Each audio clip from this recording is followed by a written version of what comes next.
All right. Since everyone's here, I guess we can kind of get into it. First question, just kind of for the both of you. What's your opinion on street racing? Why do you think people are so into it? Sorry, is Jay on the call?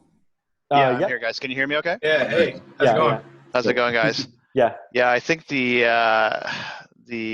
speed demon of old is Colin, and street racing is more his domain than mine, considering I've never done it before. Mhm. So I think Colin can probably answer that question a little bit better with his fun history of it. Yeah. That's the guy sitting on a street behind or in front of us. Yeah. Okay, so on street racing, well, yeah, again, I did partake in that at some point in my life, much earlier in life. I did do some kind of back in the Fast and Furious days, and I understand the thrill of it because, again, I was part of that scene at one time many moons ago, and it is fun, it is exciting, and then obviously too, especially when you're younger, that tends to be kind of the average age for people to go street racing is kind of teens and early 20s. They do tend to want that rush. You kind of feel invincible. So, I understand the whole allure of it all. I mean, it is fun. It's exciting until something bad goes wrong. Obviously, I've been on both ends of that. I've unfortunately damaged some of my cars in the past, partaking in those activities. And that definitely puts a damper on your evening, I'll say. But, at the end of the day, it's just not safe. It's dangerous because the big thing on the street, there's too many variables you can't control.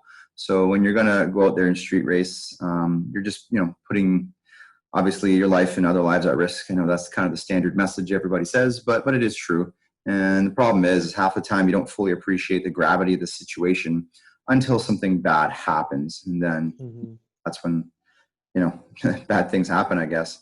So at the end of the day, I mean, the simple answer, of course, is, I don't think it's a good thing. And I think there's lots of better alternatives if you really are a speed demon. Yeah, this may be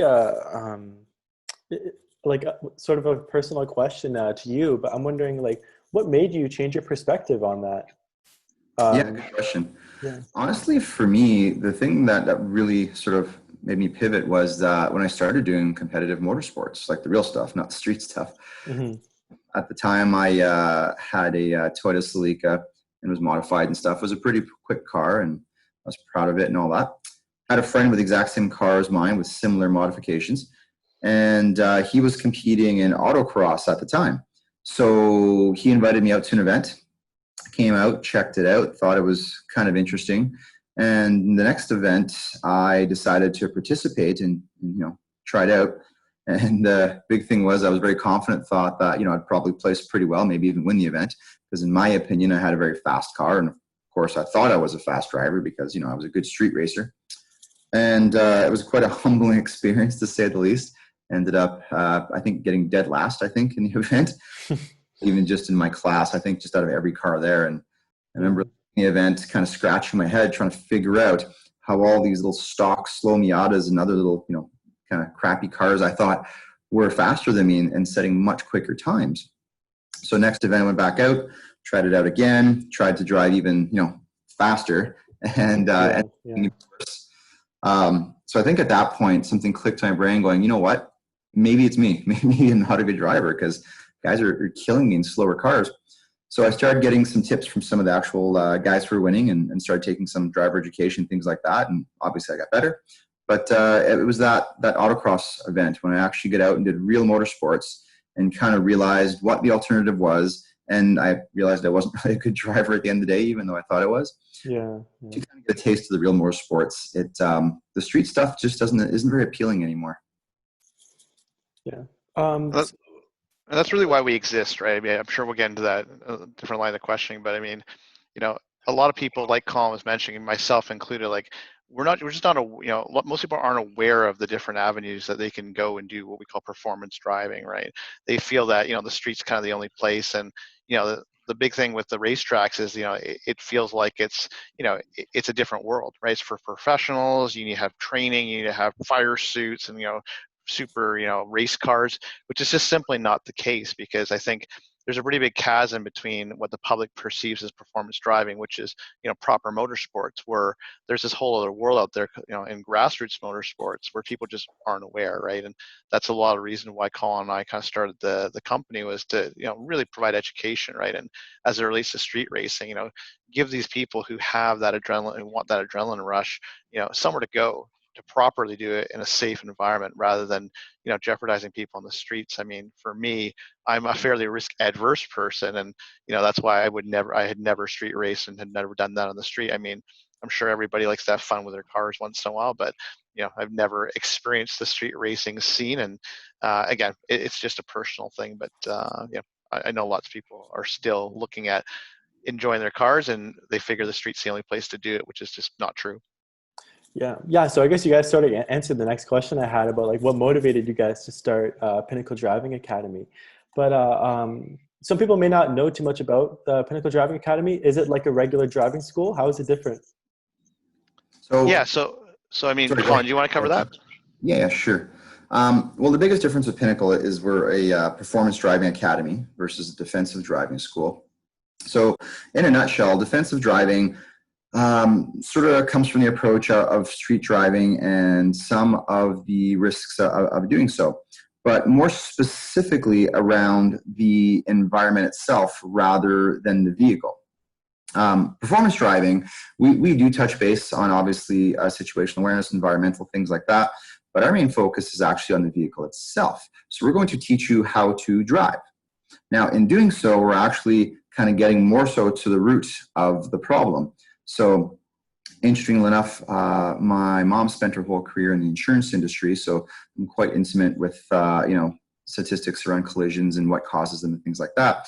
And it's interesting when you look at the numbers, it's usually driver error almost every single time in every single incident, plain and simple. And that's why rates go up and down, because it's based on how many idiots are causing collisions and how many smart people are not, plain and simple. So in performance driving, what we do is we focus basically on how to drive a car, because at the end of the day, that's what you're doing. You're piloting a motor vehicle, right? If you were to, get commissioned to go fight in the UFC and you have to go against the current champion, you'd probably want some training before doing so. Otherwise, you're not so well. Driving is kind of no different. Or if you think about, you get behind the wheel of a modern car, which, nowadays has, obscene amounts of power. It's a big, heavy vehicle. If you do something wrong with it, obviously you can cause massive damage. You can hurt people. Lots of things can happen. And yet, when you look at standard licensing here in North America and defensive driving schools, they actually teach you very little skills in terms of how to pilot that vehicle. And that's what causes most of the collisions on the road, bar none, plain and simple, full stop. So what we do is we sort of, take it from the approach of piloting the vehicle. Now, obviously, our main focus is not so much on road safety because we're doing performance driving. The idea is to teach people how to take those vehicles to their sort of limit on a track where it's safe to do so. Now, the funny thing about that is when you learn those skills is that they directly go right to street driving. So when you're on the street, if you understand better about the dynamics of the vehicle you're driving and the skill set you need to drive the car, you'll find that obviously collisions happen far less and your confidence goes up, which obviously is going to make you a better driver in spite of the other skills you're going to get as well. So with performance driving, like I said, the idea is just basically to pilot a car quickly and safely around a racetrack. But in doing so, you gain a bunch of skills that will also help you as a driver on the street. Mm. Yeah, so obviously you guys know about the track and you know about sort of like the dangers on the public road. Could you discuss some of the dangers racing on a public road versus racing on a track? Like obviously there's a load of different scenarios that could happen on a public track rather than a road. Could you touch upon some of the dangers between the two? Yeah, absolutely. So the biggest difference, of course, between a road and a racetrack is, the racetrack is designed very specifically around trying to make it safe for the vehicle getting around the track, plain and simple. Roads are not, right? Roads have to be built with compromises because the road has to accomplish many tasks, right? A racetrack is a closed facility. It's meant for one purpose and it's designed for that reason. So right off the bat, obviously it's a safer place to go fast, without a doubt. The big thing with the road, though, is there's just so many variables. And that's the one thing I think people are a bit naive about. Because you think, hey, I'm a good driver. This is an empty road at night. I'm good. I'm safe. Problem is, there's so many variables that you can't account for. Most common one, of course, is think of like wildlife. If you're driving on the road, who knows if your neighbor's dog going to run across the street, or a bird flies in front of you, or anything. Lots of things like that can happen. A raccoon can run across the road. Mhm. Conditions vary quite a bit on public roads versus a racetrack as well. So, for example, you're driving down the highway, you have lots of grip, you think you're fine, you're going fast, enjoying it, and all of a sudden you hit an uneven part of the pavement, you hit a pothole, things like that. Even in a modern car, that can still upset the balance of the vehicle. Now, once the balance of the vehicle is upset, that comes down to the driver now to correct it. And if you don't know how to do that, you don't have a lot of practice doing that, you're probably not going to do it right. And that's usually what causes collisions. So on the road, there's weather factors as well. There's lighting conditions. Other drivers is the big one, obviously, because you can never trust other people on the road. You don't know what they're going to do. So at the end of the day, there's just so many variables out there in public roads that you simply cannot control and account for. So if you're going to drive fast and do street racing, you're basically, really, really rolling the dice and taking a big chance. Now, does that mean every single time you go out in street race, you're going to get killed or kill somebody? Absolutely not, because the odds are you're going to be fine sometimes. But the odds also dictate that if you keep doing it regularly, something will happen eventually, right? And again, because of the industry we're in, we see it all the time, right, in terms of track and street driving. And again, unfortunately, even myself, when I was younger, I did some street racing, and I've seen a lot of people get away with it, and seen a lot of people get away with it. Biggest thing is, like I said, there's just so many variables on the street you can't account for, and that's the biggest difference, really. Yeah. So talking more about like the whole track part, what sort of safety equipment does Pinnacle Driving Academy provide or require while racing that wouldn't be available to people racing on the streets? Sure. Actually, Jay, you can field that one. Yeah, it's kind of interesting. I mean, that is a question we get quite often. And again, there's a perception that if you go to the track, again, you got to show up in a purpose-built race car with a roll cage and again, a fire suit and gloves and a helmet. Most tracks in Southern Ontario, I mean, there's 4 or 5 of them. They at least require you to have a helmet, right? That's usually the safety, the minimum safety equipment you're going to have to turn up with. There are tracks that actually don't require helmets at all. But from a school perspective, we do recommend that, if you're going to participate in something like that, you're going to want to have a helmet, especially if you're in grassroots motorsports. But if you're just coming to the track, it depends on what kind of event you're doing as well. So if you're just coming out for a high performance driving course where it's a controlled environment and you have qualified instructors who are teaching you, typically, again, we'll run with our students usually when we're in the car with them without helmets, so we can speak, communicate easier. And then when they actually start going on their own and actually start pushing their vehicles a little bit more, then we do advocate that they have a helmet on as well. If you're actually going in and participating in an actual motorsports event, so it's a timed event like a time attack or an auto slalom, then yes, you absolutely need to have helmets, and different organizations require different safety requirements. So again, most of the sanctioned events like the CASC, which is the governing body here in Canada, do require that you have, effectively a helmet and the safety gear in the vehicle. And if you're driving a convertible, you do need a roll cage as well. And again, if you're running into a true kind of race series like a Micra Cup or some of the other Pirelli GT series, most of those vehicles do require roll cages and other safety equipment. But what we would say is that if you're just getting started in the sport and you're interested in joining us, all you need is really, at the very bare minimum, a helmet, right? You really don't need anything else. You can drive any vehicle you want, and I'm sure we'll touch upon that as well in terms of what kind of interesting vehicles we have coming out to our course. But in general, like I said, the safety equipment, like I said, helmets are typically the basic thing that you need, and everything else is kind of supplementary until you get into the higher forms of grassroots motorsports. Yeah. Also, so we talked to obviously like James Hinchcliffe and a lot of these other guys, and they were saying how like James Hinchcliffe actually says that he would rather race on a track, going like an Indy car on a track going 350 kilometers an hour rather than on a public road. And he was talking about all these precautions that the track offers, like how time is such a big concern, and that this like the emergency team can be with you in seconds, right? So I wanted to ask you guys, like, what are some of the precautions that the track you guys work on there offers in order to keep the drivers safe themselves? Yeah, so I think the number one thing is, again, to your point, when we do an event like this, any track event, we'll have what we call marshals. So these marshals are actually, dedicated people entrusted with, enforcing the rules in the interest of keeping safety for everybody. So as a company, I mean, we have kind of two tenets, right? Number one is we say this to, all our students as soon as they get there is safety is our number one priority, right? So, we will always have that first in mind, especially now with the COVID situation as well. That's why we've canceled all our events this year with in-car instruction, because safety is our number one priority.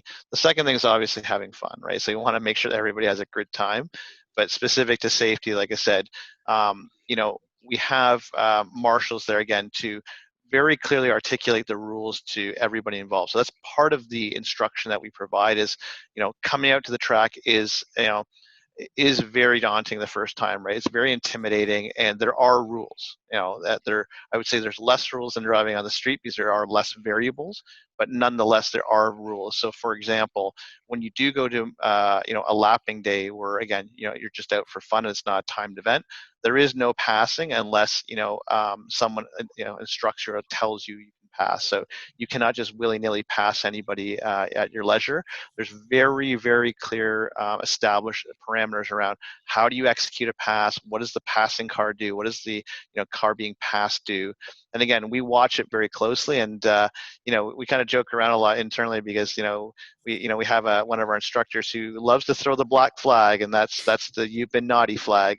And like I said, we throw it very often. And again, we treat safety as paramount number one. And like I said, in terms of the safety, we have fire extinguishers, we have first aid training, we have all that stuff ready to go. So kind of to James's point, you are in a very, very controlled environment where everybody's focused on doing the same thing, which again, it is safety. Even in the highest ranks of motorsports, safety is their number one concern. That's why you have, the safety teams, kind of available, and that's how quickly they respond. Obviously, I'm a big fan of Hinch and follow his career, and obviously the big wreck he had at the 500 there. I mean, anywhere else, if you're on the public street, all bets are off. Right? Because I mean, who knows when emergency services can get to you. We're there again in a track. You have all those safety precautions there, and as Colin mentioned, from an insurance perspective, I mean, that is one of the most kind of cost prohibiting things to for us as a purveyor of performance driving is insurance, right? And part of that is because of this very, very strict, stringent security policies that have to be in place in order to even run events like this. So I would argue absolutely that I concur with James. I would much rather drive on a track as fast as I dare and feel significantly safer, obviously knowing that, again, the variables are minimized to the degree where, I feel comfortable. And again, should anything happen, there's teams of people and protocols in place to help you, where on the street it's a free-for-all, right? Yeah. So you talked about a lot of the safety precautions that are offered by the track, but what about the track itself, like the road surface? Could you guys touch upon the difference between obviously a track road surface and like a street? Like obviously many of these streets have like potholes and they're not as safe. Could you guys touch upon that difference a little bit? Yeah, Colin, you want to cover that? Yeah, absolutely. So a couple differences in terms of a track surface versus a road surface. First off, actually, the type of pavement they use is actually different. On the roads, particularly here in Canada, because of our very cold winters, it's a very specific type of pavement they put on the road, and it's basically meant for durability at the end of the day. If you go and use the same pavement that they would use, say, in Florida and use it up here in Canada, like literally every road would just disintegrate by the end of winter. So, they have to kind of build the roads with certain criteria in mind, and it's usually not for grippy performance driving. So they just want it to last. So, which is great because we need that up here, obviously, with our crazy winters and stuff we have. However, a racetrack, though, has a different set of priorities where they want the surface to be very consistent and grippy, because that's what you need for a race, obviously. The other big differences, too, is on a public road, you're going to experience, obviously, exponentially more traffic and more damage to the road versus a racetrack. So same thing again, the pavement has to just be durable, whereas on a racetrack they want it to be performance oriented. So right off the bat, the pavement's very different. So you go on the road course, you're going to notice there's a lot more grip on your tire there than there would be on the average street. So there's that. The other thing, obviously, is the road course is designed with safety in mind, knowing people will be going very quickly and doing things. Where a road obviously, again, has to be built with compromises. So, they have to meet certain city criteria. They have to work around plumbing. They have to work around construction needs. They have to work around the designs of neighborhoods, things like that. So, most streets aren't necessarily designed, with high-speed cornering and braking zones, things like that in mind. So if you're going to take a streetcar and start pushing on the road, that road simply wasn't designed to facilitate that type of driving. The car might be your driving. If you got a high-end sports car, great. But if the road doesn't want to play ball with the car's tires, you're kind of in trouble all of a sudden. So in a nutshell, that's a couple of high-level differences between the two. Yeah. To talk more about like the drivers, I know you yourself, you said you've done a little bit of street racing, and we believe a lot of these street racers have a big passion for racing. Like they're really interested in it. What do you think we could do to make them transfer that passion from street racing to on the track? Yeah, absolutely. So, sorry, did you want to go ahead, Jay? Nope, go ahead. Okay. So yeah, a couple of things, like I said, speaking from experience, I mean, most guys street race just because, it's exciting. It's fun. It's an outlet. I mean, everybody needs something to do, right? So that's kind of why I did it. It was, I was that young punk teenager. I was into cars. So I had a cool car, and street racing was exciting, and you win races, and it's fun, and, you're cheating death, and there's that whole allure to it, but as a young person, sometimes you don't understand the risk that comes with that. Whereas on the track, you can still get all those same things and even better, but then you can obviously mitigate the risk quite a bit in the process. So the interesting thing we found, and again, this is what did it for me, is most people just simply don't know about the alternatives out there. We know that most people think if you want to race, it's very expensive. There's lots of barriers in place. Like it's just not something anybody can do. Where in fact, it is something literally anybody can do. Again, I started my career doing autocross. I've done lots and lots of motorsports and other facets since then. But autocross is the easiest and cheapest way to dip your toe into motorsports. It's done in a large parking lot or an airstrip. It's just a tight technical course laid out with pylons. You can show up in virtually any car you want as long as it's roadworthy. It doesn't matter if it's a pickup truck or a sports car or whatever. You come out. All the vehicles are classed accordingly, so you can be competitive with cars of similar performance. And you come out, you have fun, and it's super cheap. It's safe. It's like about $50 for the day. It's very low wear and tear on your vehicle, which is nice too. So again, you don't have to worry about breaking the bank and tires and brakes, and you don't even have to modify your car. Most people show up in stock cars and have fun. There's classes for modified cars if you have one. But the idea is that once you get out and you try something like autocross or maybe a lapping event or a time attack or even go-karting, there's tons and tons of options out there.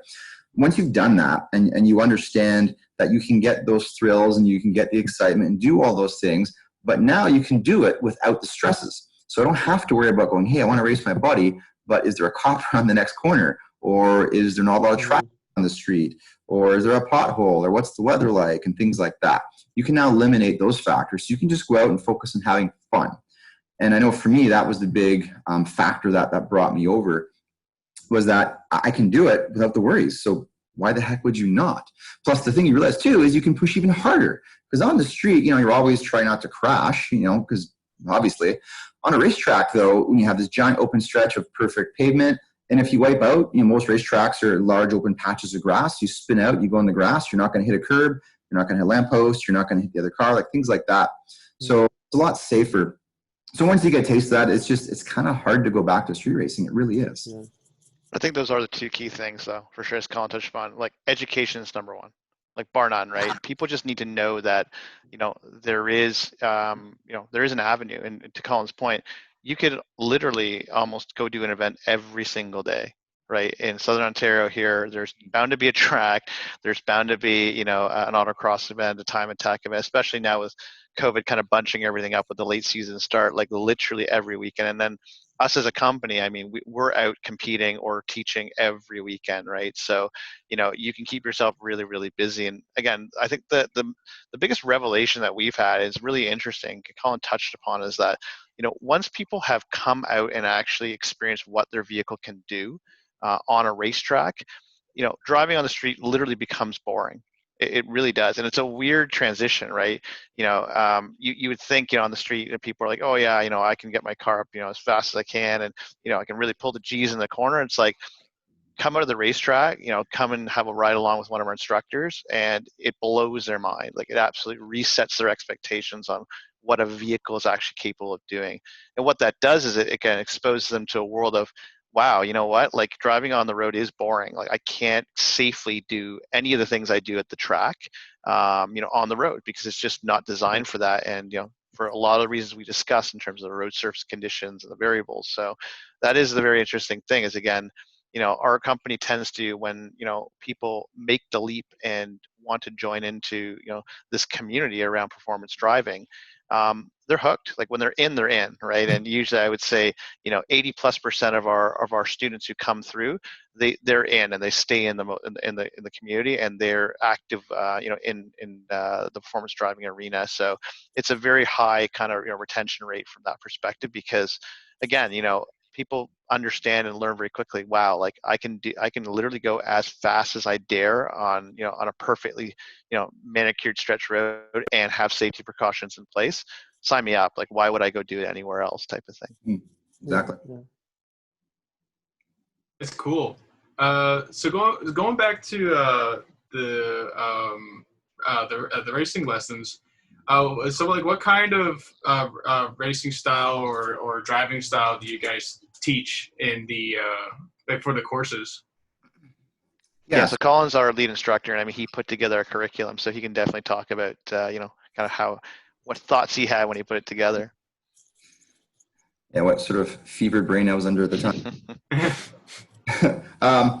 So we offer different levels of performance driving at our school. Our bread and butter offering is our intro to performance driving. So that tends to be our main sort of offering that the clients tend to gravitate towards, because we found there was a big gap in the marketplace for that demand. So with our intro to performance driving course, we essentially run you through a course which is a mix of classroom and on-track participation. On track, you're with an instructor, so they can kind of guide you through the curriculum that we teach them through the day. Classroom, obviously, we're going to be running through the theory and the whole run through what the day is about, and structure and logistics and everything like that. And then obviously the track portion, they get to practice the bits we do. Instructors are there to guide them and help them through in a safe and fun way. In the intro course, we're basically, again, introducing you to the world of performance driving. So the interesting thing with driving is that it really is a very deep rabbit hole. It's an art form. So everybody thinks, you have your gas, steering wheel, brake, you go out, you learn to drive, you get driver's license, that's it. I've been doing performance driving for close to 20 years now. I've been active in motorsports for about 20 years as well. Obviously, I've practiced and learned and got a little better with my driving craft. Yet I'm still at a point where I still have more to learn, and I can still improve my driving ability. Because again, like, there is that much to driving a vehicle. Obviously, you don't have to get to that level to pilot to the grocery store safely. However, even just a small taste of performance driving, you start to understand really the scope of what is involved in driving a vehicle. So with the introductory course, we touch base particularly a lot on vision and how that applies to driving and how it applies to everything you do in a vehicle. The vision is really the core and the base of driving, period. Not a lot of defensive driving schools even touch on that, and if they do, it's very little. In performance driving, though, we really, really focus quite heavily on vision. Without getting into too big of a speech, but the idea is, like I said, it really ties all your skills together. The other skills we work on, obviously, is the basics. So you have your three inputs, like your steering, your gas, and your brake. Those are the only three ways you can really control a car. We talk about some basics around, like, the dynamics of the vehicle and how physics apply to it in, very layman's terms. So people understand sort of, what can happen in a vehicle and how to recognize those signs. And then obviously we start working on how to control some of that. So it's quite interesting because, especially in the intro course, quite often we'll have people come in who will even have track experience. They've been lapping or done some form of motorsport. They've never done formal instruction. And of course, a lot of these people will have many years of road driving, and quite often they think they have a pretty, in-depth knowledge base of driving. And then after going through our introductory course, they come out realizing, wow, I really didn't know anything. That being said, and once people sort of graduate past that course, we do have an intermediate course, and we also have an advanced course as well. So that would be more for the guy who's hanging around, wants to get more competitive, and obviously take those skills to the next level, or the really hardcore guys who are actually out actively competing in motorsports, and they want to really shave off those tenths off their lap time. And of course, that's kind of more the advanced course at that point. So we have different things. Cool. I have a kind of a personal question for myself. I'm curious, like, once you get through the courses, if I signed up, would I be allowed to then drive my car myself on the track if I rented a track for the day and like race around without an instructor? Or, like, an interesting question. Actually, you can turn up to any track. Most open lapping days, you can turn up without any experience at all, and you can actually go on track.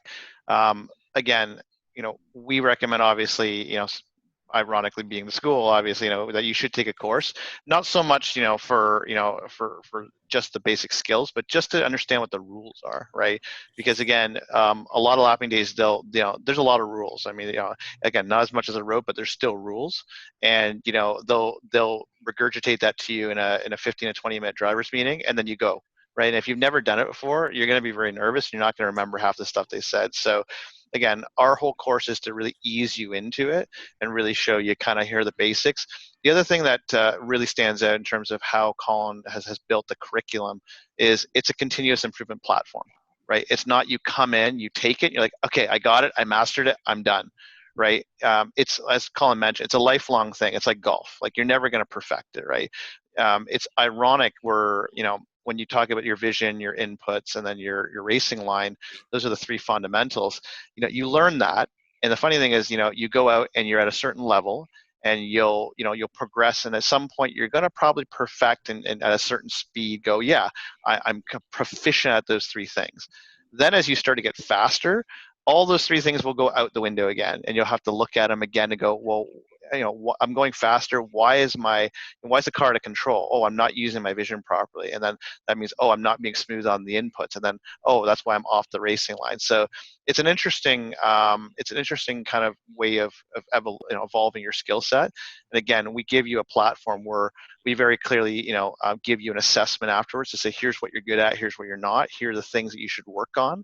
And as you continue to develop that, again, to your point, you will, after you take our course, you're going to probably look at going into, whether a private or open lapping event. Now you have a bit of a basis of when you go out, you're not just aimlessly driving around, right? You're like, okay, I'm going to go out there, I'm going to go work on my vision today, I'm going to work on my inputs today. And that's the value of the education, is that, it's funny because a lot of people, think they know driving really well until you've actually kind of gone through the curriculum and kind of understand the physics and how the vehicle actually reacts and why it reacts the way it does. You really don't have a good understanding of how the car actually works. I mean, a lot of people on the street, you see a lot of fun videos with Mustangs spinning out all the time when they're leaving Cars and Coffee, and people are like, well, how does that happen, right? A lot of people don't know, right? And part of our school is we teach you the fundamentals to at least understand, why that's happening. Oh, I'm adding too much throttle, and the car's starting to rotate, and then I let off the throttle abruptly and transfer all the weight back to where it shouldn't go, and the car, steers the other way. So it is, very transferable to the road. And again, our goal is to teach you the fundamentals and basics so that you have a very solid foundation, so that you can, when you go turn up to, whether it's a time attack or whether it's just open lapping, you have a very solid foundation to kind of base on. And we find a lot of our students have now graduated, from our course and made it into time attack. And when they compete, these guys are like in the top 3 to top 5 all the time. They're podiuming very regularly, and we give ourselves a pat on the back for that to some degree. I mean, obviously, a lot of these guys have never done this before and went through our course and then started to develop their skill sets with that kind of foundation in place. And they tend to be, again, a lot quicker than other people, because a lot of people, exactly as you mentioned, they turn up at a lapping day, never had instruction, just start driving, and they learn by osmosis and hope they figure out, how to be fast along the way, right? And it's a great community and everybody's willing to help, but until you have that formal foundation of knowledge, it's hard to really understand all the dynamics and the moving pieces, because something as simple as taking a corner, there's a lot of steps in between and a lot of things your brain and your hands and feet need to do that you probably don't realize, especially on a racetrack. So again, just some of the basics. That's really, yeah, okay, yeah. I that's really interesting because yeah, we when we were like looking up videos of people like doing like bad racing mistakes and things like that. That's like a common thing I see is like a guy driving his dad's BMW or his dad's Lamborghini, and they like hit the throttle too hard or something, and then the car like swerves to the side of the road. It's just like, it's like I could definitely see how like you definitely need like someone to instruct you on how to like work a car that powerful.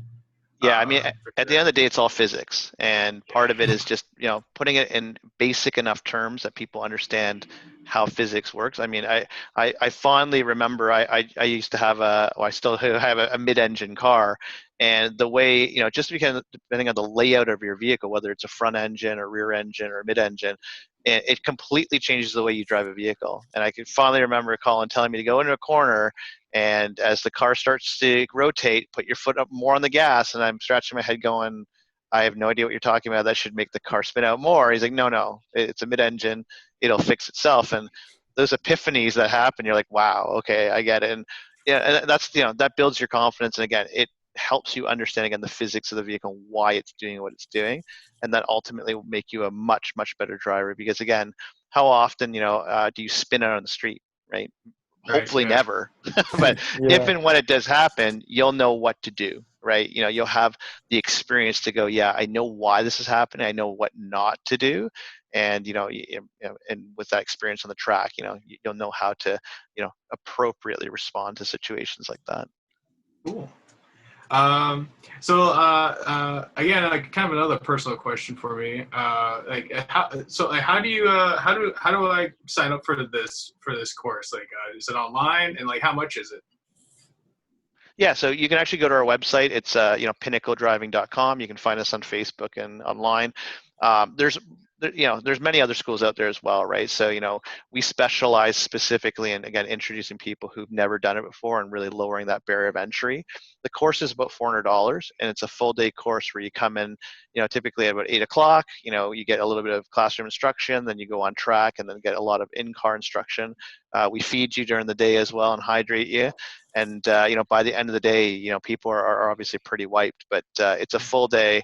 $400 is not cheap. I mean, again, people who it is a barrier of entry, right? So a lot of schools, we differentiate ourselves a little bit. We're even at $400, we're on the very low end. And again, we do that intentionally to try to build the community and get the people introduced into it. But a lot of manufacturers offer days similar to this, and they're $7,000 to $1,000 plus, and that becomes really cost prohibitive. But at the end of the day, like I said, $400 is not cheap, but it's a worthwhile investment. And one of the biggest things that we strive for, obviously, is have very high, give a great experience, have very high customer satisfaction. And like our NPS scores have been in the high 90s, every year. So people come in, even if they're a little bit apprehensive and think it's a little expensive, afterwards it's like, oh my god, this is the funnest thing I ever had done, and how do I come back for more? So you can actually go on our website, and there's an FAQ section there as well. It has a whole slew of information on exactly how to get into the different levels of grassroots motorsports. How do you find open lapping events? So it's really just a resource for people who, even if you don't take our course, you can go in and take a look and at least see, hey, this is how I can get into performance driving and what the world kind of encompasses.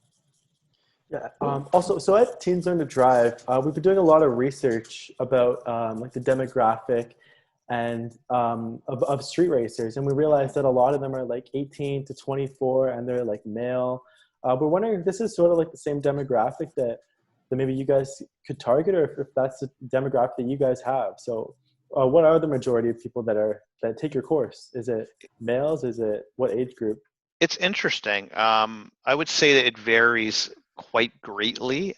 We've had someone as young as 14, and we've had people as old as 70. I would say our target demographic is probably going to be in the mid to late 20s. So usually, individuals who are out of school at a university now have their first job and have bought their first nice sports car and want to go learn to do something with it.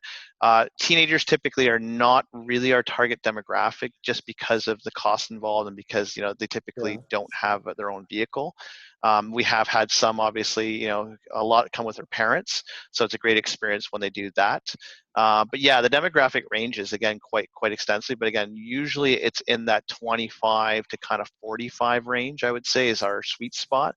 And yeah, again, part of that is just because, you know, you have to have you know, a job, and you have to have a car, and you have to be somewhat financially stable to go and do something like this as well. And to your point, I mean, the street racing, you know, part of it, and the younger kids, I mean, you know, that might be part of the reason as well. Is it is, you know, number one, they don't know about you know, the track and how to get in these programs. The second thing is it is cost prohibitive. Like, do they have $400, and would they spend it on that, or would they spend it on a mod to make their car go faster on the street, right?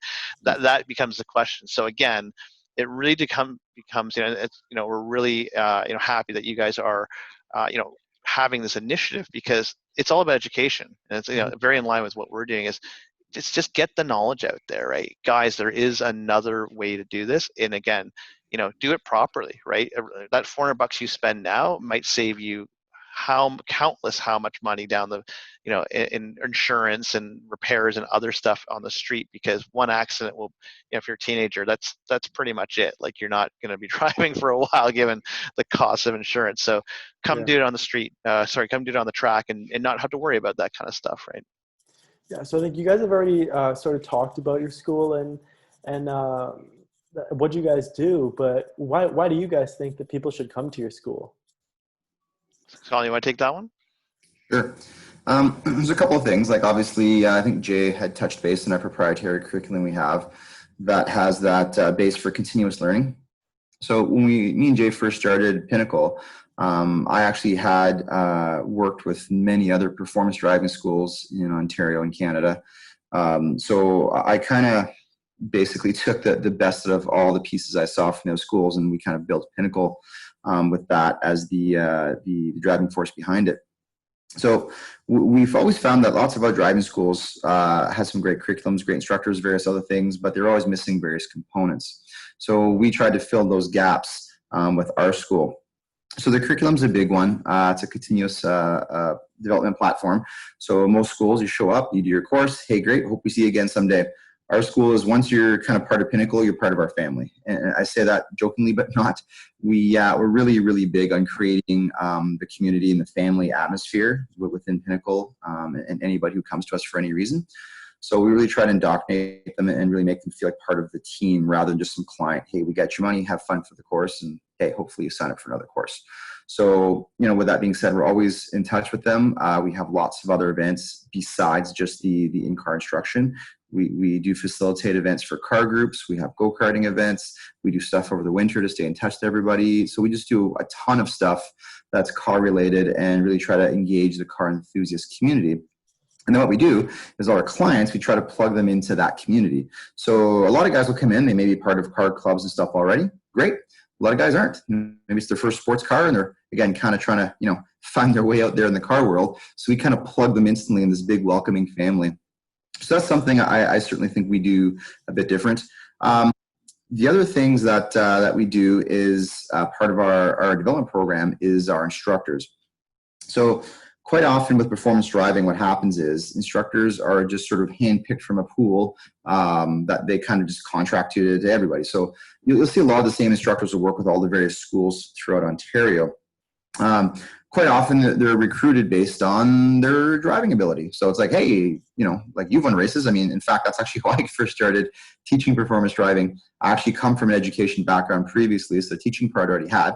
I was competing in motorsports for a few years, doing so successfully by this point. A friend of mine was working with the school and said, hey, Colin, you're a fast guy. Do you want to come teach with us? I was like, sure. So I showed up and started teaching. So luckily I did have a background in education already. But if I didn't, I mean, I'm showing up and I have skills that I can use on the track and I was winning races, great. But that doesn't mean anything in terms of me being able to teach or transfer skills to students. Luckily, again, my education background allowed me to still be able to do that, but that wasn't a qualification, nor is it at most performance driving schools. So you could show up as Michael Schumacher himself, best race car driver, whatever, doesn't matter. You don't necessarily have to know how to teach. Half the time, to be perfectly honest with you, you don't even have to be good dealing with people. I know I've taken lots of performance driving courses over the year, and one of the more prestigious schools I took. I'm not going to mention any names, but it was the most expensive school I ever took in my career, and one of the most prestigious schools out there. Now, I was very excited to take this course, and I've done a lot of courses, and honestly, it was the worst course I took. Not because of the curriculum. Like, the curriculum was great, classroom was awesome, everybody was cool, but the instructor I got stuck with for the day was somebody who should not be teaching at all. So I had a very, very bad experience at that school, and I wanted a refund. Like, I felt like a worse driver coming out of there than a better driver. It was that bad. So Pinnacle, what we try to do is we handpick all our instructors for their personalities and their ability to deal with people. And then at that point, we have a proprietary course they have to do to teach them how to teach. And not just teach on top of that, but now teach our curriculum. So the idea is everybody that comes through our course is going to be delivered the same curriculum the same way. Because that's something else that I found working with other schools is every school has their own curriculum, which is fine because some schools have some great curriculums. But the problem is not all instructors deliver the same curriculum within the same school, which is funny. So, you'll hop in the morning with me and I say, hey, we're going to work on X, Y, Z. You'll hop in the afternoon with Jay and he says, no, we're working on A, B, C. And you're going, okay, cool. But I was working on this before. So, like, what's up? And half the time the instructors will even contradict each other. Doesn't happen very often, but it does. So we like to try to negate all those things, and we have very specific things we've spent a lot of time and energy developing that really we like to think gives us a unique element to our school, which greatly greatly helps our students in their learning process.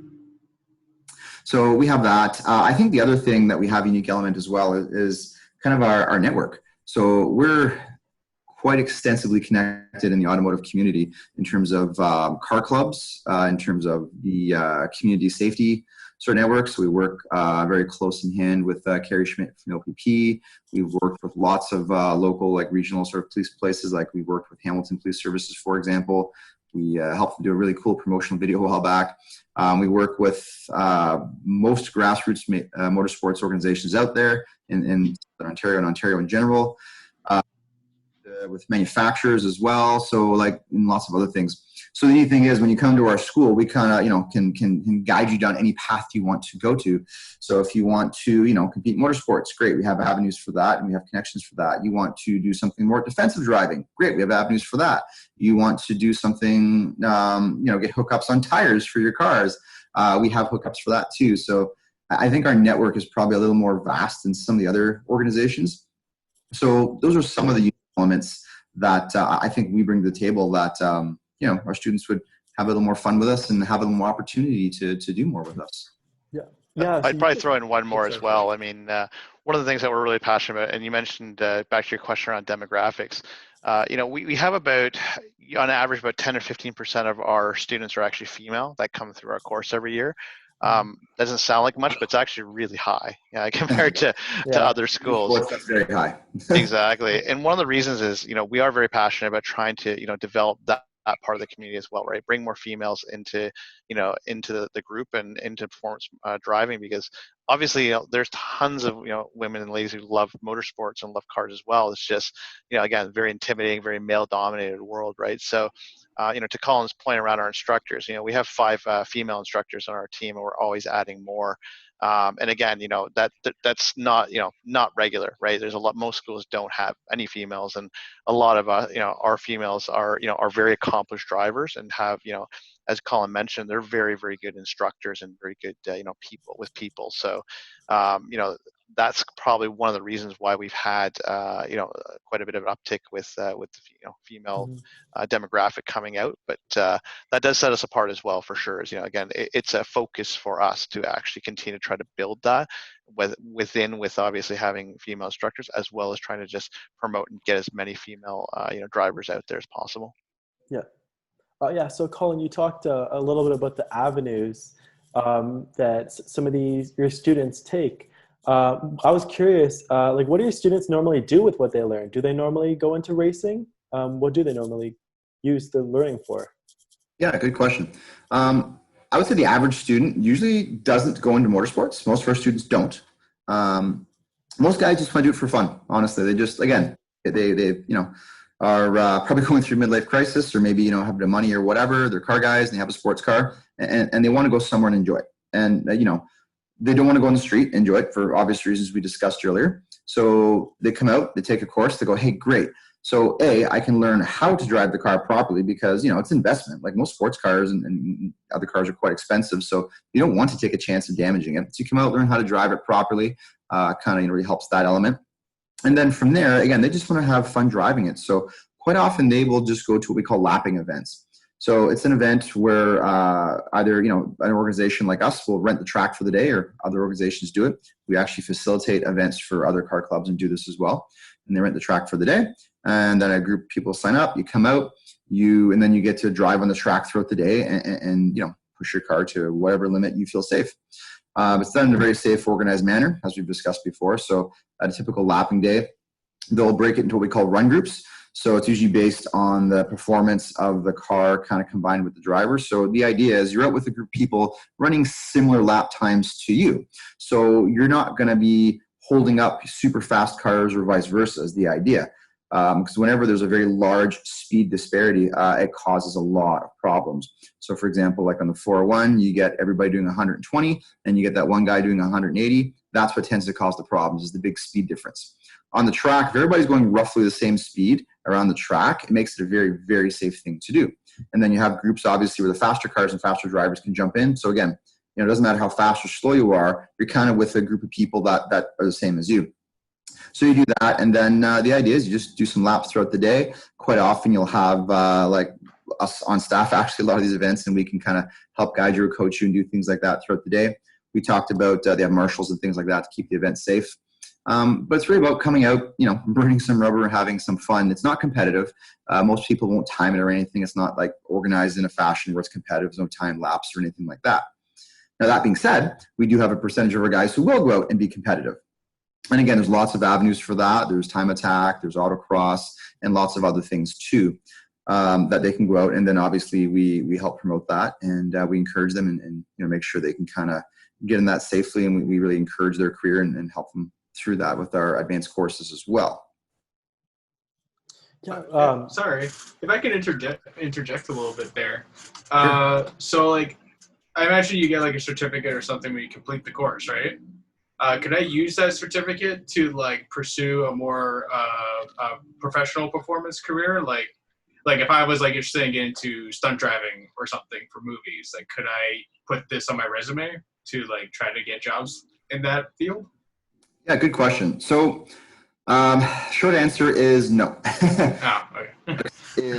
If you think about like defensive driving, you know how if you take young drivers to one of the ministry approved driving schools, you get a certificate and then you get an insurance discount, right? So that's because there is a governing body that regulates all of that for defensive driving and highway safety traffic acts, things like that. Now in performance driving, there is governing bodies that do host schools, for example, that you can take, but that's more specific towards racing licenses, right? Okay. So if you're going to get into a higher level of racing, like nothing like grassroots, but like more, it's like, like a semi-pro or even pro level, then you will have to take a officially, recognized school and get a race license. Now, that is a bit more of a barrier to entry, and that's why most people don't do it. And that's also why it's interesting why a business like ours is actually thriving these days, because grassroots motorsports has been growing exponentially the last decade. For a long time, there kind of was like your street driving, and then you kind of grassroots. But then if you want to race, you have to kind of jump up to semi-pro and then keep moving from there. Problem with that is, as soon as you hit semi-pro, you're talking a lot of money, because like there's no cheap way of doing that, unfortunately. But grassroots motorsports, you can do it really cheap and really safe. So last decade has been more and more pushed towards that. That being said, there is the governing body called the SSEA, which does manage some of the events and the rules and regulations around that. But in terms of getting like a race license, you can get an SSEA race license and race in some semi-pro stuff. But most of the grassroots stuff, you don't have to be licensed. You literally can just show up at a time attack event or an autocross event with no track experience, give them your money, sign up and compete, assuming your car passes tech inspection. and that's how it works. So, but this is also why we exist. So can you do that? Absolutely. Should you do that? Not necessarily. Not that it's going to be dangerous or anything, but again, you're going to get so much more out of it and obviously be safer if you take an intro course at least before you do that. Because obviously you get the rundown on how the day works, logistics, everything else, which is quite a daunting task if you've never been to an event like that.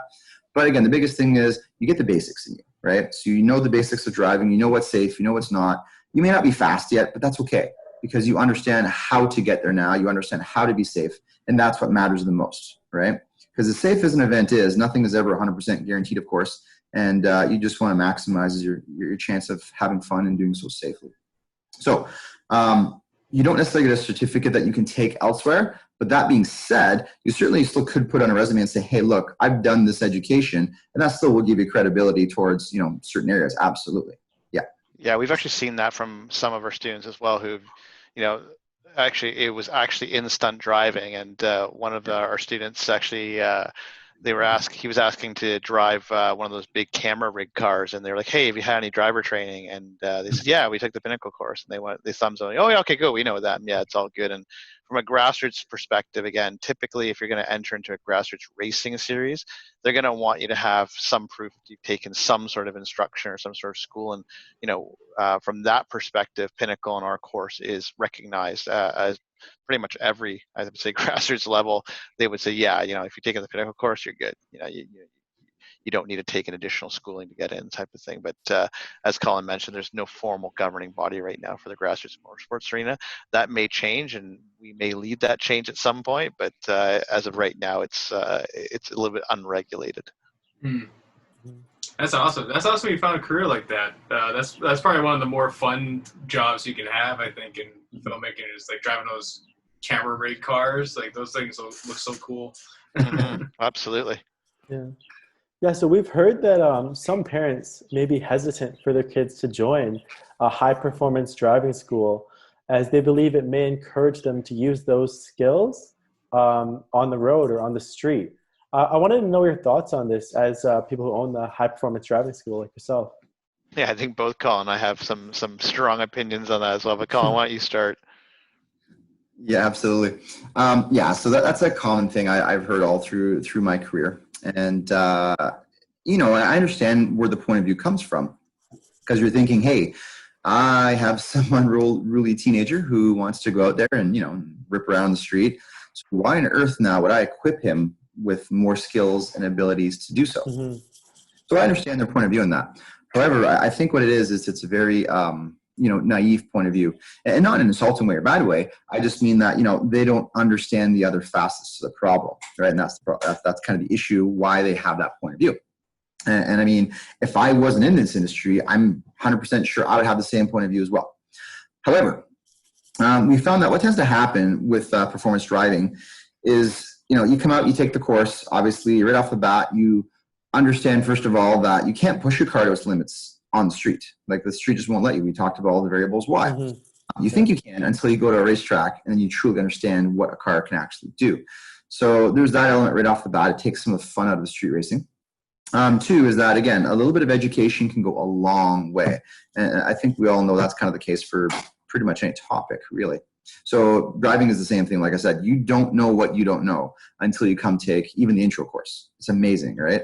Like I said, we've had tons of people come through and just go, wow, like mind blown. I didn't understand there was this much to driving. And this is the intro course, not even anything past that. So a lot of times kids come in, they get the education, they get the knowledge, and it does quite drastically change their perspective on it, right? The other thing is, too, is you find that, and this almost sounds counterintuitive, but they actually become more confident drivers in doing so. And, when you have that confidence, you don't have to race and show off anymore in the street. I don't have to prove to you that I'm faster or that I'm better somehow. You go, I've been to the racetrack, I've won trophies. I don't have to drag race the guy in the street. I was driving my sports car the other day in the street, for example. A guy in a brand new CA Corvette pulls up beside me. I want him to roll down the window so I could compliment him on the new car and chat with him about it. Instead, he engages launch mode and tries to take off and races me, right? I had no ambition to street race him. Again, like I have a long motorsports career. I've won trophies. I don't need to race on the street. I don't want to lose my license. I don't want my insurance rates to go up. I don't want to damage my expensive car. So, you know what? Like once you have that confidence, you really, really lose the ambition to rip it around the street. But more so, it encourages you to go now to the track and do it some more, though, so you can do it in a safe place. So That's kind of like I said in a nutshell. I could go on and on about Yeah. but Yeah. from my experience, that's definitely some of the things that I've noticed. 99% of the time. Now that being said, is that to say that some people who go to the track and race in the track still race in the street? Absolutely, because there's no such thing, as 100% for anything, right?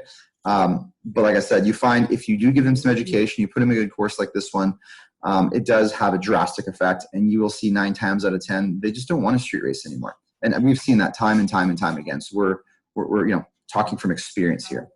Yeah, I think the other element of that is, teenagers are teenagers, right? I've been a teen. Obviously, we've all been teenagers before. I don't think Jay was a teenager, to be honest. Yeah, I think I skipped that phase. But I mean, like, people are, kids are going to do what they're going to do, right? Yeah. And I would argue that whether you give them the training or not, there's, if they're inclined to do it, they're gonna do it, right? And to Colin's point, if we give them a bit of education, hopefully that'll at least give them, some idea of obviously, the consequences, as well as, the ability to go and, have that fun somewhere else safely. But again, I would argue that worst case scenario is that they're going to do it, right? And if they're doing it, if I was a parent, I would go, well, at least I know, they have some idea of how to handle a situation, should it occur, right? We're not advocating they do it, but again, if and when something does happen, or, even something as simple as they're not just street racing, they're just out in the snow and they lose the rear end of the vehicle. If they have performance driving skills, they'll know how to react to something like that, right? So, again, you can't control the small percentage of the population are going to go 300 kilometers on the QEW with their parents' vehicle, and giving them performance driving, is that going to help them? No, not prevent them from doing it. But I mean, at least maybe he has had some experience in going that fast on the track. And again, I would argue that once they've done it on the track, they just wouldn't do it on the street type of thing. But it's one of those things. Yeah, absolutely. We understand. I mean, this argument can be put the same as even like for defensive driving, right? I mean, I'm sure lots of parents grapple with that to go, do I really want to put my child through some of the more expensive schools with more curriculum, or do we just put them through the basic stuff and and away we go kind of thing, right? So it's an argument that I don't there's going to be polarizing sides.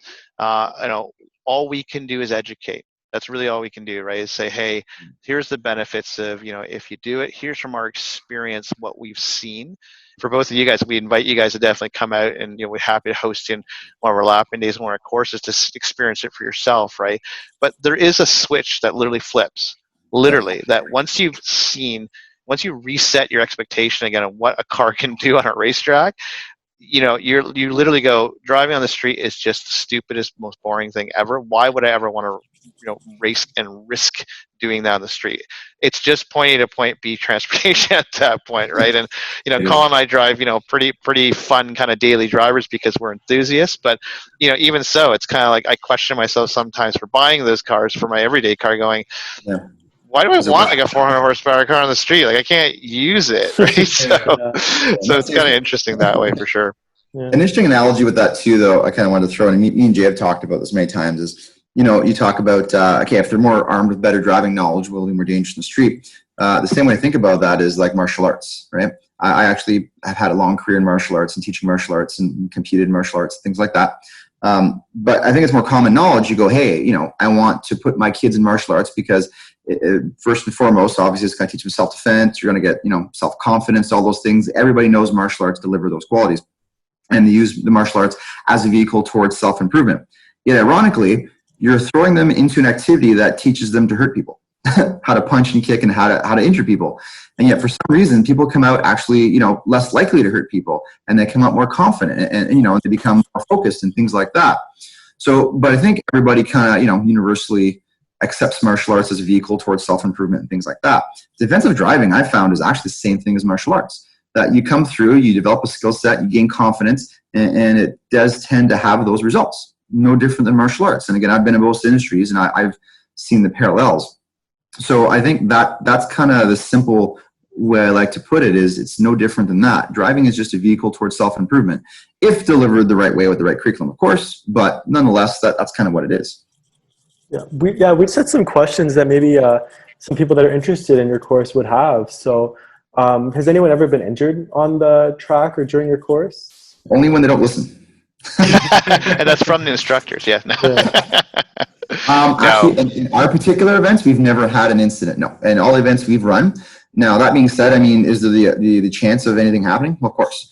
But the thing is, though, is and once you've done track driving or a course or anything with performance driving, and then you've obviously driven on the street, you quickly understand the risk on the street is, I mean, I don't even have a number for you how much higher it is to get into a collision or get injured or something to happen to you or your vehicle versus on the racetrack. The racetrack is like I said, like a million times safer than doing stuff on the street. And we talked about all the reasons why, all the safety protocols, the variables, things like that. So have people ever been hurt in the track? Absolutely. Things happen. I mean, you see happens. But again, like if you had to choose one or the other in terms of which one is safer, like there's simply no doubt whatsoever which one is safer. So, if you want your car to be safe and you don't want to get hurt, I would say drive on the track, before you drive on the street. Because like I said, you're so much safer there. So the odds of anything happening are so small as long as you're at a course, a well-organized and well-run event. Because like Jay was mentioning earlier, there is no governing body for the grassroots level stuff. So you just have to make sure you go to the right event that's organized properly and goes by the rules. As long as you do, nothing will happen. Like you're safe. I've been doing this competitively for, I said, almost 20 years now, and I've yet to damage myself for a car in an event. I mean, this is somebody who's competes every weekend, who teaches all the time, and everything else, and I've yet to damage any of my cars or hurt myself. So the only thing that gets hurt is egos. Yeah, your own usually. Quite often, unfortunately. So let me, say that again. Yeah. So on the off chance that you do get injured or your car does take damage, does your personal car insurance cover that?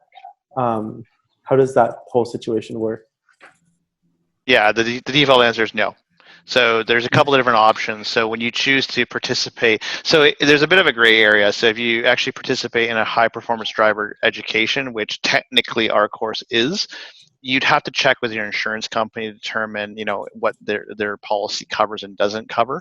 But in general, if you have an incident on the track, go in knowing that likely you're not going to be covered, right? That's typically how it is. However, there is track day insurance that you can purchase. So there is a company called Track Day Insurance, and they're at trackdayinsurance.ca. You can go to them and you can buy track insurance for the day. So you just cover your vehicle as a property, and there's no liability on that side of it. It's just the car itself. And then again, if you have an incident, then there's a policy in place to cover you. So some of our clients who have a lot more expensive vehicles typically will look at that. I would argue 99% of the people don't, right? Again, as Colin mentioned, once you've been out before and once you understand and seen a well-run event, again, the odds of getting into any sort of issue is slim to none. And I mean, the worst thing that typically happens is you'll spin off and go into the grass, you'll get a little bit of dirty, and then that's pretty much it. You drive back to the pits and, away you go kind of thing. So, but in general, again, insurance will typically not cover you. You would need to call your individual carrier to determine their policies. But again, some high performance driving days are covered, and if you're doing grassroots motorsports, no, like that's definitely not covered. You definitely want to have track day insurance if you're worried about that kind of thing. But I mean, Colin's been doing this for like 20 years. I've been doing this for like 10. I mean, like I said, knock on wood, nothing's ever happened. And again, I mean, part of it is as well is you have to gauge your own personality and kind of how you approach life, right? Again, I'm risk adverse, so I will push no more than 7-8 tenths on the track. Colin will push 20 tenths because he has the skill to do so. But again, if you're someone who tends to like to have a little bit more fun and takes a little bit more risk, maybe you should consider track day insurance. But most people, like I said, they become very respectful of their vehicle and their talent, and they drive well within their means. And again, it's a calculated risk at the end of the day. So if I wanted to sign up for the course, could I just bring my mom's like 1995 minivan, or like does it have to be like a newish car, like a new car? Is there like restrictions against that, or what's the policy? You can pretty much bring anything out you want, as Colin mentioned, as long as it's street worthy, right? Some events, like timed events, do have restrictions on height versus width of your vehicle. But in general, for our course, as long as it runs and it's street legal and you have good brakes and good tires, you can bring anything you want out. I mean, we've seen stuff like, we've seen minivans, like a Mazda 5 has been out. We've seen a wood paneled van out from the 80s, you know, a la, you know, vacation kind of things, the Griswolds. But like pretty much anything from, you know, $200,000, $300,000 sports cars to, you know, like I said, think cars that probably may or may not shouldn't be on the road kind of thing. So again, as long as they're street legal, when you come to the track, again, you know, the car does not actually even need to be plated. So I mean, again, you can tow your car in. I mean, you can rent a car. Like there's many different avenues. But you know, we get this question a lot. I think it's one of your questions coming up is, you know, like, can you rent a car? A lot of people ask that. And we say, yeah, absolutely. The track absolutely has, you know, and we can facilitate rental of vehicles. But at the end of the day, driving your own vehicle and learning the dynamics of that vehicle is where the value is, right? You know, so we highly advocate that, you know, drive your own car. And again, you don't need, you know, a super sports car. You know, bring whatever you want, right? Anything you want to learn in. What I would say is that it's obviously a heck of a lot more fun in vehicles that are, you know, kind of geared more towards performance. And again, I would say over 50% of our students are those who, you know, have probably one of 4 or 5 cars. It seems like that are, you know, you know, sports cars that tend to you know, go in these arenas. So you guys talked about events earlier. What kind of events do you guys run at the track? What kind of events do you guys do with Pinnacle? Colin, you want to cover that? Sure. So the obvious one is we do our instructional courses, of course. So you can come out, get your instruction from us, and we do everything from intro to advanced level courses. The other thing we do is we facilitate lapping days. So I'd mentioned lapping days earlier. So, car clubs and groups will come to us and say, hey, we want to run an event for our guys to come out and just have fun with their cars on the track. So we'll facilitate that, and we'll make it a full turnkey event.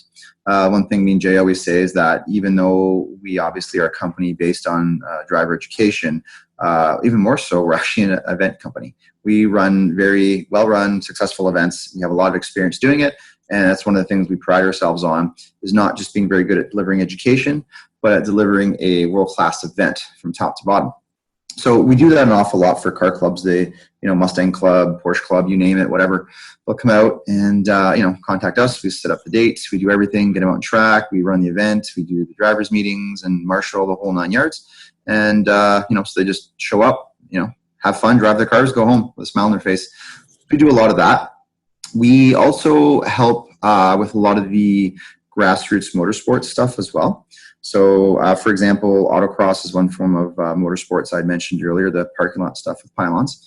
The largest organization here in Ontario that hosts autocross is called PITL, the Push It to the Limit series. We're partnered with them. So we help them with the organization and the kind of handling of their events, logistics and everything. So we kind of do a lot of that. Our guys compete in the series as well as help run it too, which is kind of cool. So that's why we know so much about it. We also a couple of our instructors help run the Ontario Time Attack series as well. So that's where you do solo timed runs on a racetrack. So we work with those guys, as well as we do some go-karting events, especially in the winter. That's always a lot of fun. We try to keep our clients engaged and kind of sane throughout the winter, since all our beautiful babies are parked in the garage. So we do a winter go-karting series as well. We do some of that. We also do specific training with women. Once in a while, we'll do a women's only day, so they can come in the course, have a women's only day with our female instructors, makes them feel less intimidated. We'll do some of that stuff as well. We quite often actually work with the OPP. Again, we know Kerry Schmidt quite well, and he's leaned on us quite a bit in the past for various things. So we've worked with him. I know he does. I think of the actual name of the event. He hosts an event on long weekends up at the Vaughan Mills Mall there. So he's leaned on us in the past to kind of help swell the ranks with car enthusiasts and help them organize that event. So we've done that with him quite a bit. He's actually worked with us at some of the autocross events and doing some charity work and various other sort of public safety messages. We've worked with Hamilton Police Services. We help them with some of their sort of street racing protocols and some of their campaigns. I think I mentioned earlier, we helped them do a promotional video a few years ago. That was kind of fun. So we've done that, and I mean the list just goes on and on. Yeah. One stop shop. We do a lot of stuff with automotive. So if people wanted to come to these events, would they have to take your course first, like the advanced? It was like the advanced driving or like the beginning driving, or would they have to take any of your courses in order to come to these events? Yeah, the intro course, anybody can show up. And so, again, it's geared towards and designed for that. So literally, as long as you got a car and as long as you've got, you actually don't even need a license, but you got to get there somehow. But in general, like I said, anybody can show up. So you don't need any prerequisites other than a working car and a good attitude. And then in terms of the other courses we have, so the intermediate and the advanced courses, yes. So it's a progression. So typically, if you are going to our intermediate course, you would have had a couple years of experience of lapping and some previous training. Typically, again, it's a case-by-case basis, but given the curriculum that we cover, you're going to have a certain set of experience to come in. So, and then same with the advanced course as well. One other thing I'll mention with the beginner course too is anybody 14 years and older can actually participate in the beginner course. So you do not have to be legally able to drive in terms of having your driver's license and stuff. Because since you're on a racetrack, it does not apply to the Highway Traffic Act because it's private property. So, but for insurance purposes, we can't do younger than 14. But 14 and up, you can come out and take the course. And like Jay has mentioned before, we've had 14, 15, 16-year-olds come out quite a bit in the past. And the cool thing about that is, even before we have them come out, like before they're 16, before they get the driver's license, is they get all the fundamentals and proper training before they even touch the road, which is awesome. So that way, they don't have to get bad habits taught by them, whether it be, their parents or, other things. The idea is, like I said, they're going to be good drivers from day one. That's going to make them so much safer on the road. Yeah. So just as a last point to throw in there, is there anything else you guys would like us to know, or like the people to know about Pinnacle? Or Colin, do you want to go? I think we've covered most of the bases, I think. But like I said, at the end of the day, our bread and butter is to grow a community of car enthusiasts. So, and we do that primarily through our introduction to performance driving course. So like we said, the idea is we just want people to come out and learn and have fun with us and kind of be part of the family, motorsports and the whole sort of car enthusiast scene. Even if you're not involved in motorsports, just the car enthusiast scene is a very, big family community. Once you're a car person and you're in the group, it's amazing the places it takes you. I know, I've kind of been a car guy my whole life, but I didn't really actively get into some of the community until, probably my mid-20s, I guess. And, it's interesting. It's literally shaped my life and my career at this point. So I'm probably an extreme example, but it's just the people you meet and the things you get to do and all the activities you can do now. And it's just, it's such a broad world you kind of get indoctrinated into. So, and we really work hard on trying to be the porthole for that. So I would say, that's kind of one of our biggest focuses is we're trying to drive education and just trying to do it in a very fun way, with a community atmosphere. So I don't know if you have something you want to add on to that, Jay. Yeah, I think I was going down the same track. Is absolutely the community aspect is the biggest thing, right? You are joining a family. Like it's especially if you're a teenager, right? When you're a teenager, you're looking for groups. You're trying to forge new relationships. You're trying to get out in the community. You're trying to find your own identity, right? And you're trying to grow and foster a lot of the interests you have, right? And I think that performance driving is a great avenue. There's many other great avenues out there as well. But again, if you're a car enthusiast, if you're contemplating going to street race, give this a try. Like that's the only thing we can say, right? Is we're lowering the barrier of entry as much as we can.